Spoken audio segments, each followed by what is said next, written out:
corderico vino para beber en el borde de un río en el campo. La misma de mañana vino un lobo hambriento en río de arriba, el mismo río, buscando cosas de comer.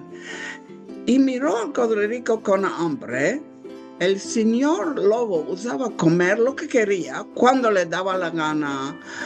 Esta vez el corderico le pareció tan inocente y pobrito que el lobo quería un pretexto para matarlo. ¿Cómo te atreviste a pasearte en este río y caristrear el lobo?, gritó el lobo con birra.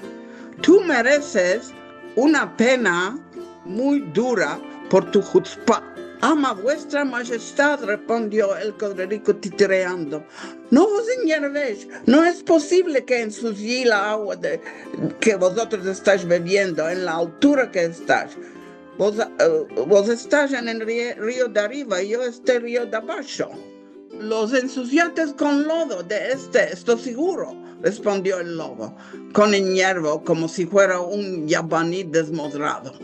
Y no solo esto, tomé a ver que tú hablaste mentiras sobre mí el año pasado. ¿Cómo puede ser?, demandó el corderico. Hay manco de un año que yo nací. Si no eras tú, era tu hermano. No tengo hermanos.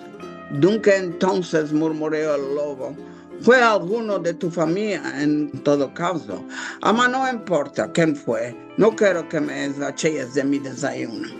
Y sin decir otro verbo, el lobo apañó el povereto corderico y se lo llevó a la chará. El tirano siempre va a tapar un pretexto por ser tiránico.